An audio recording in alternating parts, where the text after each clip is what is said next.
Glória a Deus. Eu quero ministrar ao seu coração nesta noite a respeito de algo que o Senhor falou muito forte à minha vida nessa semana, nos meus momentos de oração, de meditação, de busca do Senhor. O Senhor falou muito forte ao meu coração, algo que nós vamos experimentar aqui nesses próximos dias, algo que Deus quer fazer e derramar a sua graça e a sua unção sobre as nossas vidas. Eu quero que você abra a sua Bíblia no Evangelho de Lucas, no capítulo 24, nós vamos ler do versículo 44 ao versículo 49.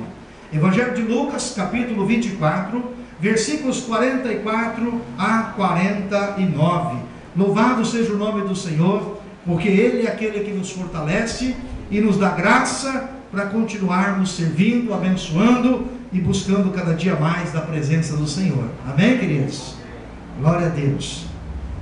A palavra do Senhor diz assim: e disse-lhes: são estas as palavras que vos disse, estando ainda convosco, que convinha que se cumprisse tudo o que de mim estava escrito na lei de Moisés, e nos profetas, e nos salmos. E então abriu-lhes o entendimento, para compreenderem as Escrituras. E disse-lhes: assim está escrito, e assim convinha que o Cristo padecesse, e ao terceiro dia ressuscitasse dos mortos, e em seu nome se pregasse o arrependimento e a remissão dos pecados em todas as nações, começando por Jerusalém. E destas coisas vós sois testemunhas. E eis que sobre vós envio a promessa de meu Pai. Ficai, porém, na cidade de Jerusalém, até que do alto sejais revestidos de poder. Vamos ler junto o versículo 49. Eis que sobre vós envio a promessa de meu Pai. Ficai, porém, na cidade de Jerusalém, até que do alto sejais revestidos de poder. Amém, amados? Diga para a pessoa que está ao seu lado: ser revestido de poder faz toda a diferença na vida de um crente. Aleluia. Vamos orar mais uma vez. Pai santo e amado, em teu nome nós te louvamos e bendizemos, ó Deus. Glorificamos o teu nome, Senhor, porque tu és um Deus fiel, tu és um Deus poderoso, tu és um Deus que opera sinais, prodígios e maravilhas. O Senhor não é apenas uma boa lembrança, mas o Senhor é um poder real. O Senhor é Deus presente em nossa vida. Por isso, ó Deus, em nome de Jesus, nós clamamos a tua graça e a tua unção nesta noite. Vem falar conosco, Senhor. Vem dirigir os nossos corações neste tempo, Pai. Fala com cada vida aqui presente. Edifica, Senhor, e glorifica o teu nome, em nome de Jesus. Amém, amados. Glória a Deus. Queridos, aqui Jesus está na última preleção, na última prédica, na última ministração aos seus discípulos.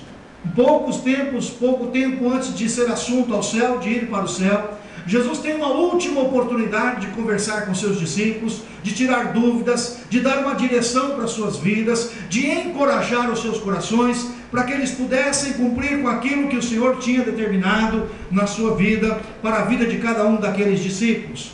A palavra do Senhor diz ali algo tremendo que Jesus precisa fazer em meu e seu coração. No começo, ali no versículo 44, Jesus vai expor aquilo que realmente era o plano de Deus para aquele momento que eles estavam vivendo.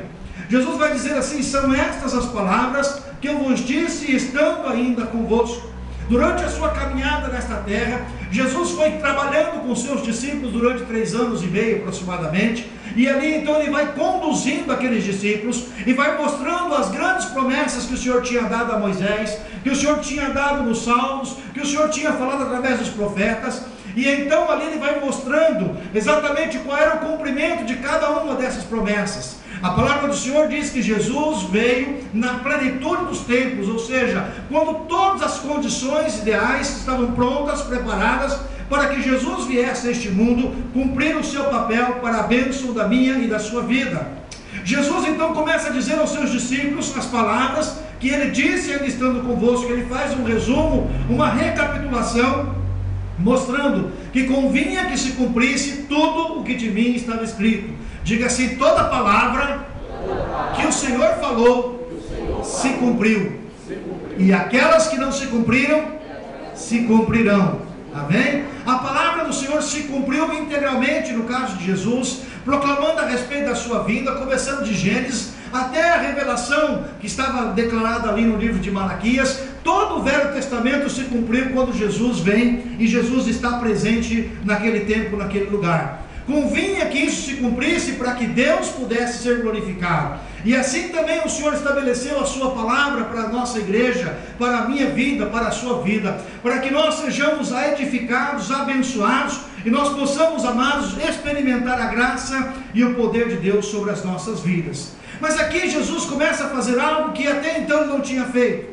No versículo 45, a palavra do Senhor diz que abriu-lhes o entendimento para compreenderem as Escrituras. O que é que significa isso?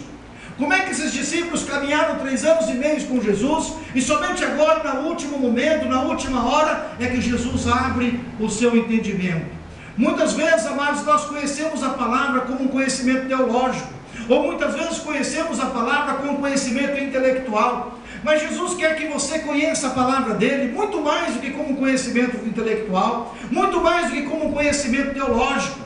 Jesus quer que você viva a palavra dele. Jesus quer que você coma a palavra dele, que você se alimente da palavra dele, que você possa dirigir a sua vida, as suas ações, as suas atitudes pela palavra que ele tem falado na sua vida. Diga assim para a pessoa que está ao seu lado: não adianta você conhecer a palavra de Deus se você não a viver. Você precisa viver a palavra de Deus. E aqui Jesus começa a mostrar a importância de nos abrir o entendimento. Se nós olharmos um pouquinho anterior, aqui no versículo, capítulo 24 ainda, nós vamos ver Jesus no caminho de Emaús, caminhando junto a 2 discípulos que ali estavam depois da ressurreição. Os discípulos estavam voltando para casa, desanimados, chorosos, achando que todo o plano de Deus tinha se frustrado, tinha se perdido. E Jesus caminhando com eles, Jesus vai mostrando a palavra de Deus, até um determinado momento em que Jesus abre-lhes o entendimento. Querido, aqui nós temos uma revelação importante. Se Deus não abrir o nosso entendimento espiritual, nós não conseguimos compreender a palavra de Deus. Amém, amados? Não existe possibilidade. O homem natural por si só não entende as coisas de Deus. As coisas de Deus se discernem espiritualmente. Aquele que se discerne espiritualmente, aquele que é um homem carnal, nunca vai conseguir compreender direito as coisas de Deus. O homem natural não consegue compreender as coisas de Deus. Somente aquele que tem a mente renovada por Cristo é que consegue compreender o que Jesus está falando. Não foi diferente com os discípulos. Os discípulos têm que passar por este momento de confronto, no seu último momento, para conseguir compreender a verdade que Jesus está querendo falar aos seus corações. Diga assim: eu e você precisamos que o Senhor abra o nosso entendimento para compreender a palavra. Muitas vezes, amados, nós estamos lendo a palavra do Senhor, mas nós não conseguimos compreender, porque o nosso entendimento ainda não foi aberto pelo Senhor. Por isso, todas as vezes que você ler a palavra do Senhor, toda vez que você dobrar o seu joelho, toda vez que você estudar a palavra, você precisa clamar para que o poder do Espírito Santo de Deus abra o seu entendimento, e esta palavra entre na sua vida e faça uma grande diferença em nome de Jesus. Sem o Espírito Santo agir na sua vida, sem Ele fazer essa abertura de entendimento, você vai ler, vai entender mais ou menos do ponto de vista teológico, do ponto de vista de cultura, mas você não consegue apropriar da verdade fundamental que está naquele texto da palavra de Deus, e a verdade que liberta a sua vida. Amém, queridos? Existe uma verdade que transforma as nossas vidas. A palavra do Senhor diz assim: conhecereis a verdade vos libertará. Nós só podemos ser libertos se nós conhecermos a verdade, e a verdade consiste naquilo que Jesus está ensinando através da sua palavra. Por isso é importante que o Senhor abra o nosso entendimento, para que nós possamos compreender a palavra de Deus. Por que o povo de Deus falhou ao longo da história? Por que o povo de Deus pereceu ao longo da história? Porque não conseguia compreender a palavra do Senhor, porque lhe faltava entendimento. E quando Deus abre a nossa vida e dá entendimento, então aquilo que é obscuro, aquilo que nós não conseguimos compreender, nós conseguimos compreender, explicar e viver em nossa vida, e o nome do Senhor é glorificado. Amém, amados? É assim que Deus quer trabalhar conosco. Deus quer que nós possamos ser sábios, Deus quer que nosso entendimento seja aberto, Deus quer que nós compreendamos as Escrituras e tomamos posse de cada verdade que está colocada na palavra de Deus. Não adianta você saber que tem uma promessa de Deus, você precisa tomar posse desta promessa na sua vida. Senão todo o sacrifício de Jesus na cruz do Calvário se torna inútil para a sua vida. Todo o sacrifício que Jesus fez, derramando o seu sangue, se torna inútil se nós não conseguirmos colocar em prática na nossa vida, se nossos entendimentos não forem abertos, se nós não vivermos aquilo que Jesus quer que nós vivamos. Nós estamos hoje, queridos, celebrando a Páscoa do Senhor. Páscoa significa libertação, Páscoa significa passagem, Páscoa significa transformação, Páscoa significa pessoas transformadas pelo poder de Deus. Páscoa não significa ovo de chocolate, Páscoa não significa coelhinho, mas Páscoa significa a tua nova vida, a tua natureza ressurreta. Páscoa significa a tua liberdade em Cristo Jesus. Páscoa significa a nova vida que você tem a partir de Jesus Cristo em sua vida. Amém, queridos? É isso que Páscoa significa. E Jesus, então, sabendo disso, ele mostra aos seus discípulos que eles ainda precisavam que o seu entendimento fosse aberto. Quantas pessoas nesta noite, neste dia, ainda precisam que os seus entendimentos sejam abertos? Estão há 5 anos participando da igreja, estão há 10 anos participando da igreja, uns vão de vez em quando, uns vão uma vez ou vão outra, mas ainda precisam que o seu entendimento seja aberto.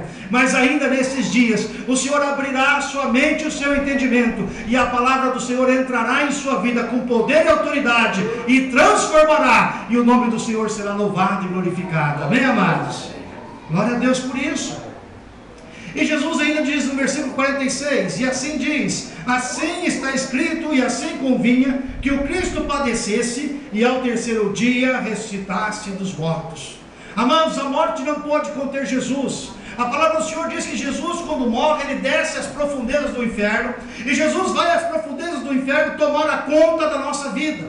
Quando nós pecamos, quando nós falhamos, nós damos um documento por escrito na mão do diabo, e o diabo estava com a nossa ficha suja, com a nossa ficha de crédito, a ficha já completamente preenchida. E então Jesus, quando desce àquele lugar, Jesus vai lá para tomar das mãos do inferno, para tomar das mãos do diabo aquilo que escravizava a nossa vida, o direito que Satanás tinha de irromper contra as nossas vidas, de atrapalhar, de fazer com que nós não conseguíssemos tomar posse da bênção da liberdade de Deus sobre as nossas vidas. Jesus vai ao inferno porque não tinha outra alternativa. Ele vai até aquele lugar, levado àquele lugar, mas o Espírito Santo de Deus que está com Jesus o ressurge no terceiro dia. E aí então nós podemos começar uma nova criação, começa-se uma nova história na vida humana, começa-se uma nova perspectiva na vida do povo, e então este novo povo agora é uma raça liberta, é uma nova raça recriada, à imagem e semelhança de Deus, com o poder e a autoridade do Espírito Santo de Deus, para experimentar coisas grandes e novas que o Senhor fará a partir de então. É Jesus trazendo uma novidade de vida. Então Jesus diz: olha, tinha que fazer desse jeito, eu tinha que morrer, não tinha alternativa. Talvez os discípulos pensassem: mas Senhor, com todo o seu poder, com a sua glória, não tinha outro jeito. Não tinha. Quando nós vamos ver ali que Jesus vai ser tentado logo no começo do seu ministério, o diabo chama Jesus e diz assim: olha, se você prostrar, se você me adorar, eu te darei todos esses reinos do mundo. Com que autoridade que o diabo falou isso para Jesus? Por que o diabo falou que ia dar alguma coisa para Jesus? Ah, pastor, mas o diabo é mentiroso. Não, ele pode até ser mentiroso, mas nisso ele estava certo. O diabo disse assim: Jesus, se você prostrar e me adorar, eu te darei todos esses reinos do mundo. Por que o diabo tinha o poder desses reinos do mundo? Porque o diabo mesmo falou: porque a mim me foi dado. E quem é que deu a autoridade? Foi o Adão. Quando Adão pecou, ele deu a autoridade de todo mundo, e tudo aquilo que Deus colocou na sua autoridade, ele passou para as mãos do diabo, e por conta disso todo mundo ficou sujeito a essa desgraça, ficou sujeito às coisas da vida, ficou sujeito ao pecado. E então Jesus tinha que tomar essa chave de volta, Jesus tinha que tomar esse poder e essa autoridade, e para isso ele teve que morrer na cruz do Calvário.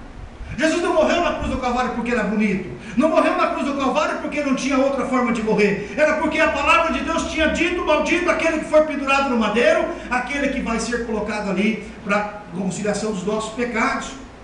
Jesus padeceu naquele madeiro, mas ao terceiro dia a palavra do Senhor diz que ele ressurgiu dentre os mortos. Ou seja, a morte não foi mais capaz de romper na vida do homem pecador. E então Jesus agora ressurge para uma nova vida, mostrando a mim e a você o caminho que nós devemos também passar em nossa vida, em nome de Jesus. Amados, esse ponto é essencial da vida cristã. Muita gente acredita que Jesus foi um profeta, muita gente acredita que Jesus veio a este mundo, mas quando ele morreu, ele não sentiu dor. Muita gente acredita que Jesus, quando teve os pregos enfiados nos seus pés, não sentiu dor alguma. Mas essa não é a realidade do que a Bíblia diz, porque a Bíblia diz que Jesus era homem como eu e você, e ele veio a este mundo, se despojou da sua glória, da sua majestade, para nos dar vida e vida em abundância. Amém, queridos?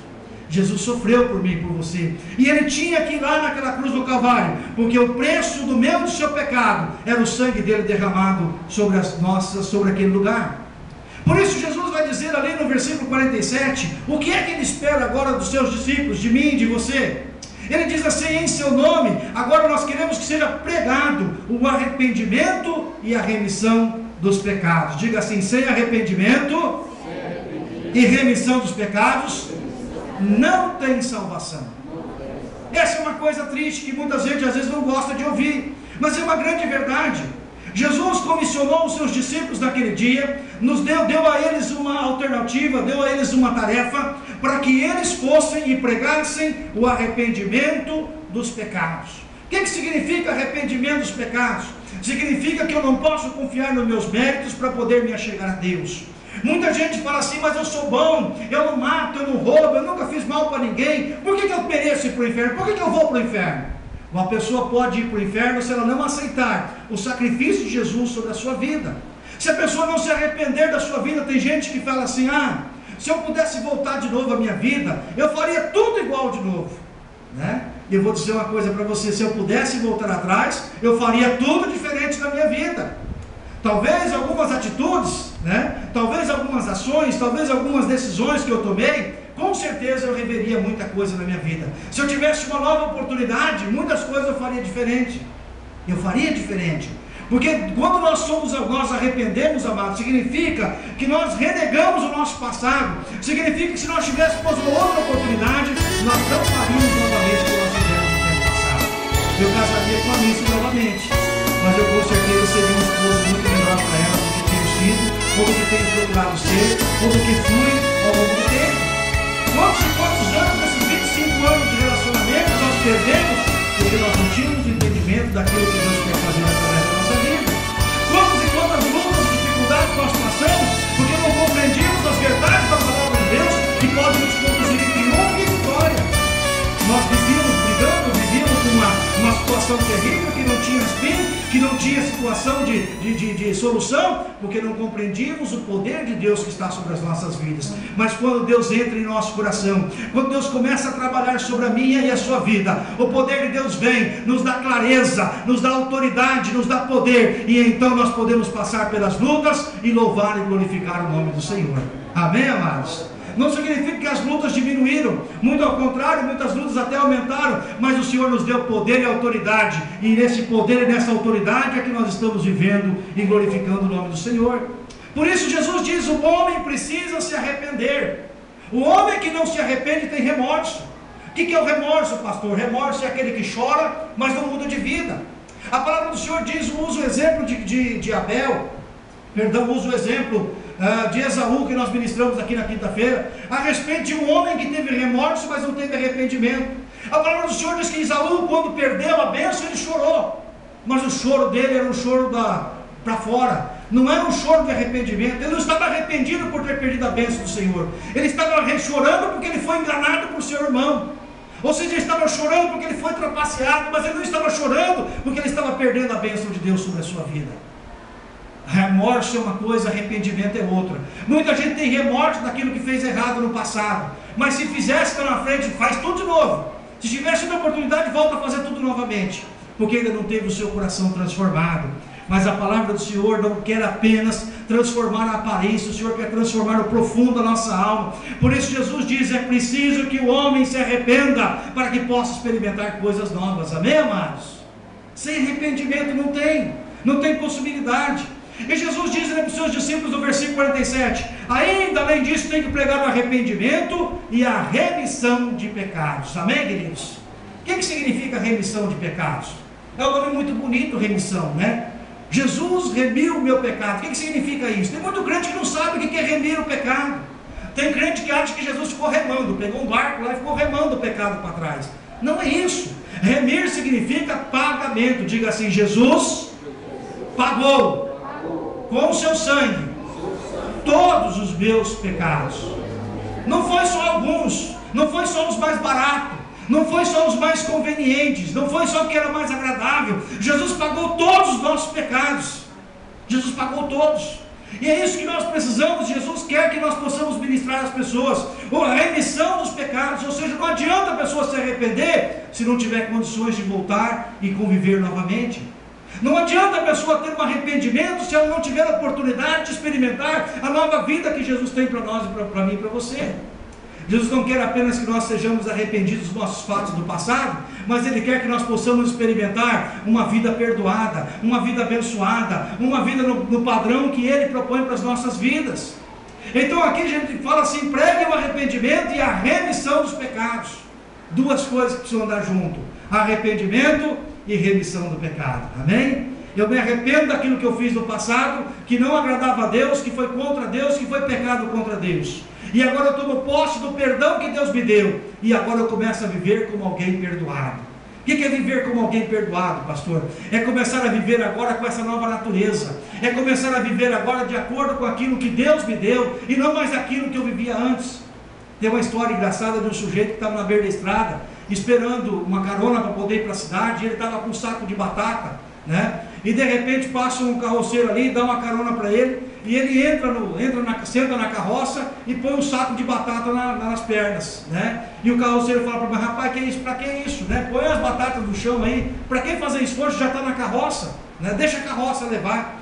Tem muita gente nesses dias tentando fazer esforço na sua vida, queridos, para tentar fazer a vida cristã funcionar, para tentar fazer as mudanças da sua vida. E Jesus quer que nós possamos tomar posse da remissão dos pecados, ou seja, eu não devo mais nada, a minha conta foi totalmente paga, agora eu posso descansar no Senhor, eu posso tomar posse da minha nova vida já, e Deus é fiel para honrar até o final da minha vida.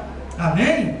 É isso. Ou seja, os traumas do passado, os problemas do passado, aquilo que eu abri mão no passado, aquilo que eu errei, que eu falei, ficaram para trás. Jesus não vai cobrar mais de mim, mas Ele espera que eu agora viva a nova vida que Ele tem para mim, em nome de Jesus. É isso que Deus quer, é isso que Jesus fala para os seus discípulos: preguem isso. Preguem para as pessoas que elas precisam se arrepender do jeito que viviam, e preguem para elas que elas estão livres, elas podem viver como livres em nome de Jesus. Amém? Diga assim para a pessoa que está lá: você pode viver livre do seu passado. Que coisa maravilhosa viver livre do passado. Que coisa maravilhosa quando você tem uma dívida impagável e você sabe que a conta é feia e alguém vem e rasga a dívida para você. Jesus só pôde perdoar a minha vida e a sua vida porque Ele foi nos comprar. Ele nos comprou com o seu precioso sangue. Amém, queridos? Jesus nos comprou. E então Jesus diz: preguem isso, preguem que eu comprei o pecado de cada um deles, e preguem em todas as nações, começando por Jerusalém. De onde começa a pregar? Por Jerusalém. Onde é que é a nossa Jerusalém, queridos? É a Igreja Batista Independente aqui no bairro Japur. Aqui é a nossa Jerusalém. Tem gente que fala assim: pastor, eu quero ser missionário, e um dia eu quero pregar a palavra de Deus, eu quero ser usado para converter muita gente, eu quero pregar para muitas e muitas pessoas. Então comece aqui, né? Tem gente que passa 10 anos na igreja, não prega para ninguém, não traz um convidado, não faz isso, não faz aquilo, e quer ser um missionário lá fora. Começa por aqui, diga assim: a vida de Deus começa aqui. Amém? Começa aqui. É aqui que você começa a exercer o seu ministério. É aqui que você começa a colocar em prática aquilo que Jesus pede para eu e você fazer: pregar o arrependimento e remissão dos pecados. Amém, queridos? E aí Jesus vai dizer: e dessas coisas vós sois o quê?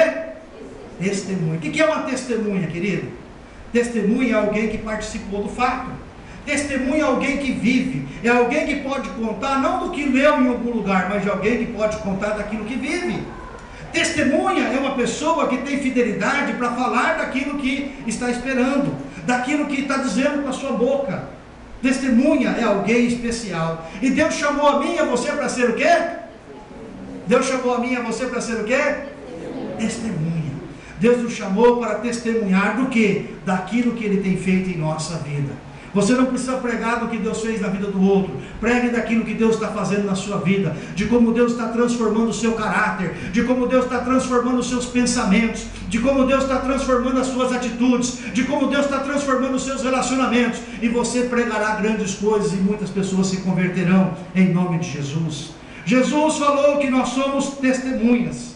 Outro dia uma irmã sonhou comigo. E a irmã falou para mim: pastor, sonhei com o senhor, já estava na igreja, tinha 1000 pessoas na igreja, pastor, tinha um monte de gente, 1000 pessoas, e aí, pastor, estava aquele culto gostoso, não sei o que lá, e o senhor deu a oportunidade para testemunhar, pastor, e eu fui testemunhar, pastor, foi todo mundo embora. embora, ficou só umas 6 irmãs. O que é isso, pastor? A irmã é o testemunho da irmã, né? O testemunho da irmã, em vez de atrair pessoas, afugenta pessoas. O testemunho, quando o Senhor diz assim, olha, está conversando com seus discípulos, diz, olha, eu estarei indo para o céu. E aí os discípulos começam a ficar meio tristes com essa notícia. Mas Jesus, agora que estava boa a conversa, a gente fez uma boa amizade contigo, agora estava bom, agora o Senhor vai para o céu. Aí Jesus diz para ele, mas fica tranquilo, eu mandarei, eu pedirei ao Pai, e Ele enviará outro Consolador. Ele enviará aquele que estará convosco para sempre, até a consumação dos séculos.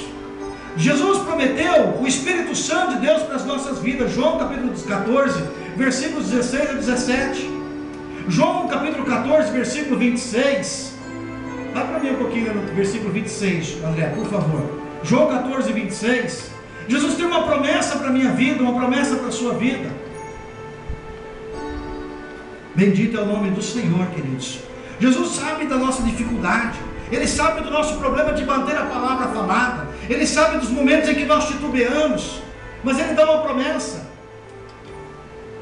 Em João, no capítulo 14, versículo 26, a palavra do Senhor diz assim, mas aquele Consolador, o Espírito Santo que o Pai enviará em meu nome, este vos ensinará todas as coisas e vos fará lembrar de tudo quanto vos tenho dito. Diga assim, o Espírito Santo de Deus abre o meu entendimento. Amém? É o Espírito Santo de Deus que abre o meu entendimento. Em João no capítulo 15, versículo 26, nós temos uma outra promessa a respeito do Espírito Santo de Deus em nossa vida.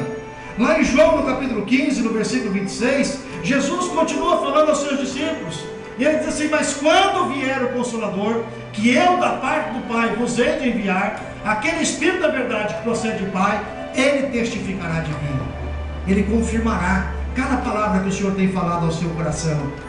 Mas Deus prometeu algo mais. Em Atos no capítulo 2, do versículo 16 ao versículo 19, existe uma promessa que os discípulos compreendiam que Deus tinha ainda para cumprir na vida deles. Diga assim, Deus tem ainda uma promessa para cumprir na minha vida. Uma promessa tremenda, queridos. Lá em Atos no capítulo 2, do versículo 16, desde a palavra do Senhor vai dizer assim, mas isto é o que foi dito pelo profeta Joel, nos últimos dias acontecerá, diz Deus, que do meu Espírito derramarei sobre toda a carne, e os vossos filhos e as vossas filhas farão o quê? Profetizarão, e os vossos jovens terão visões, e os vossos velhos terão sonhos. Querido, uma pessoa cheia do Espírito Santo de Deus pode ter 75 anos de idade, como tem o pastor Joel, mas ainda é capaz de sonhar, ainda é capaz de conseguir colocar em prática as coisas que Deus tem falado ao seu coração. Sabe que ainda que o tempo vá se extinguindo, ainda que o tempo vá se diminuindo, ainda há tempo de fazer coisas grandes e tremendas para o Senhor, porque o Espírito Santo de Deus está operando. Os vossos velhos terão sonhos, os vossos jovens terão visão. O jovem tem muito sonho, mas tem pouca visão. O jovem tem muito sonho de fazer muita coisa, mas não tem visão. E Deus está dizendo assim, eu darei visão aos jovens, para que eles possam ter uma vida especial, para que eles possam conquistar tudo que eu tenho para a vida deles. Já pensou você viver 40, 50 anos da sua vida, e depois olhar para trás e ver assim, puxa vida, se eu tivesse sabido lá atrás da minha vida, a decisão errada que eu tomei, se Deus tivesse dirigido, eu não teria tomado a decisão errada, eu não teria perdido 20 anos da minha vida. Não é bom você depois saber que você, em vez de perder tempo, você ganhou tempo? É visão que Deus tem para a sua vida em nome de Jesus. Diga assim, Deus tem uma visão excelente para a minha vida. Amém? Nunca tome decisão no escuro. Se Deus tem a visão para a sua vida, clame a Ele, Ele te dará a visão para você. Quantas vezes nós ficamos frustrados porque tomamos ações e atitudes que não dão absolutamente nada, mas o Espírito Santo de Deus foi nos dado para nos dar visão, para nos conduzir, para que nós possamos tomar posse de tudo que Deus tem para a nossa vida. Lá no versículo 18 diz assim, também no meu Espírito derramarei sobre todos os meus. Quantos aqui são servos do Senhor? Isso significa que vai ser derramado só para alguns ou não? Não, é para todos. Diga assim, a promessa do Espírito Santo é para todos. É para todos. Então do meu Espírito derramarei sobre os meus servos e as minhas servas naquele dia, e profetizarão. Versículo 19. E farei aparecer o quê? Prodígios em cima no céu, e sinais embaixo na terra: sangue, fogo e vapor de fumo, ou seja, fumaça. Deus está desejoso de demonstrar sobre este mundo o seu poder e a sua glória, queridos. Muita gente está dizendo que Deus não existe, que Deus é uma conversa fiada, é uma coisa do pensamento humano. Mas Deus quer nestes dias demonstrar que Ele é real. Deus quer demonstrar que Ele cura, que Ele salva, que Ele restaura. Deus quer demonstrar que Ele é capaz de fazer sinais, prodígios e maravilhas. E se tiver alguém doido no nosso meio para dizer: Senhor, usa a minha vida, Ele usará, porque Ele quer manifestar o seu poder neste mundo. Amém, queridos? Você precisa ser doido para pedir coisas para o Senhor, mas se você for ousado, o Senhor fará sobre a sua vida. Por que é que Deus levanta pessoas em determinados momentos da nossa história com grande poder e grande autoridade? Porque são ousados do Senhor, porque querem ver a vida transformada, porque não se conformam com aquilo que estão vivendo, não se conformam com o que estão vivendo na sua casa, não se conformam com o que estão vivendo no seu trabalho, não se conformam com o que estão vivendo na sua família, não se conformam com o que estão vivendo na sua vida pessoal. E essas pessoas clamam diante do Senhor, e o Senhor está desejoso de demonstrar o seu poder e a sua autoridade neste mundo. Por isso é que Deus vai usar a sua vida, amém, queridos? Você acha que Deus nos trouxe aqui apenas para ser uma portinha? Mais uma porta de tantas portas que tem aqui neste lugar?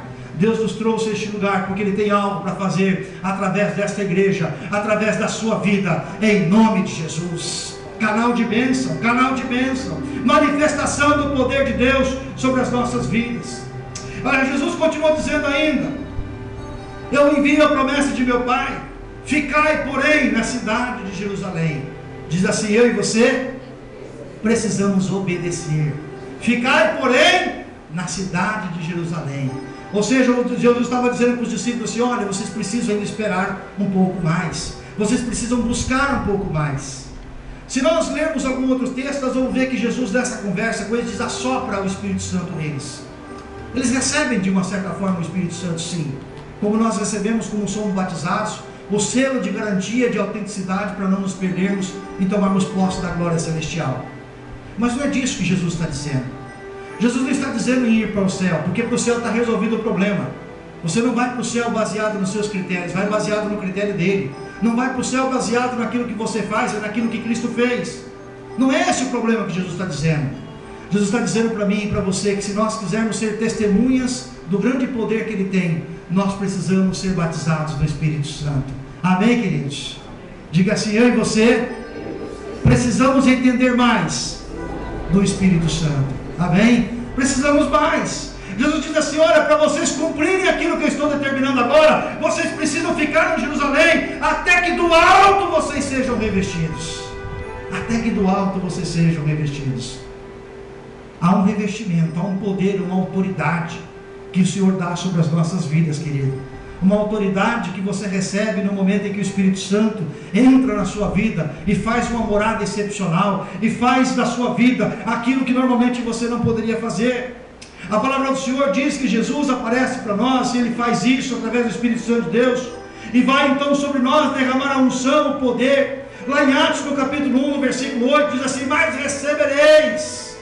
Atos capítulo 1, versículo 8 diz assim: recebereis poder, recebereis virtude. O que significa virtude?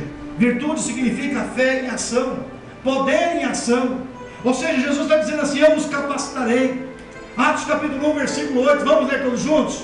Mas recebereis a virtude do Espírito Santo, que há de vir sobre vós, e ser-me-eis testemunhas, tanto em Jerusalém como em toda a Judéia e Samaria, até os confins da terra.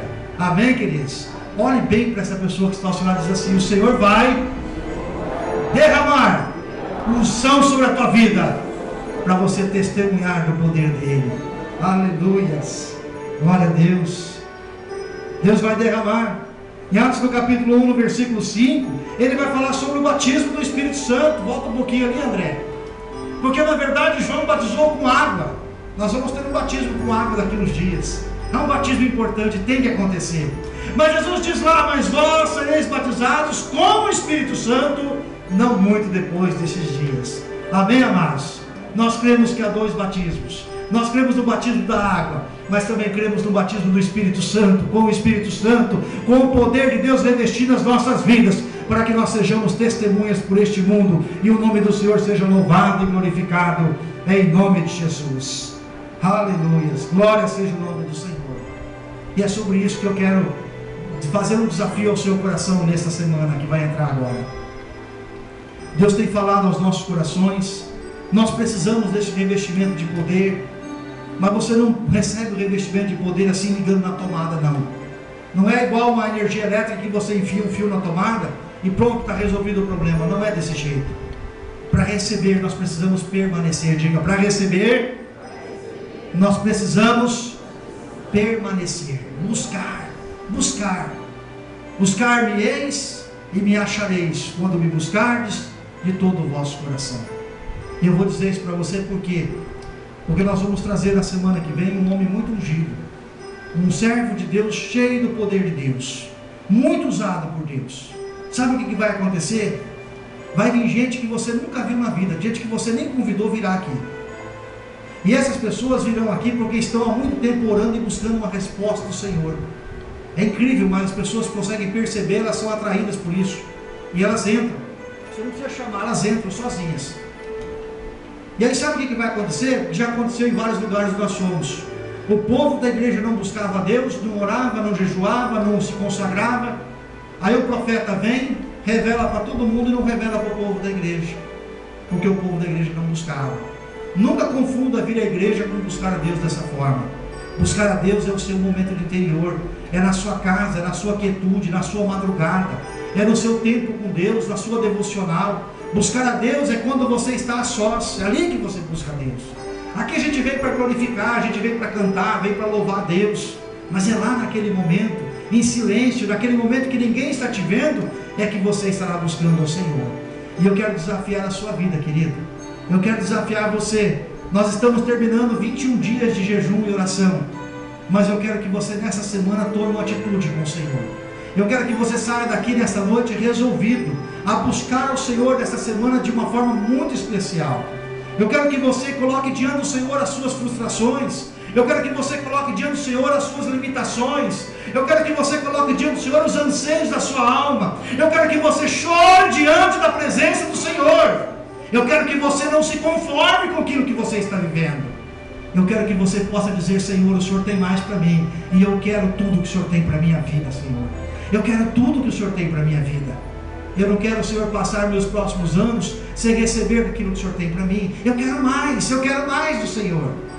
E eu quero que você comece a orar na segunda, na terça, na quarta, na quinta, na sexta, no sábado, no domingo, nas madrugadas. Ore ao Senhor, busque ao Senhor.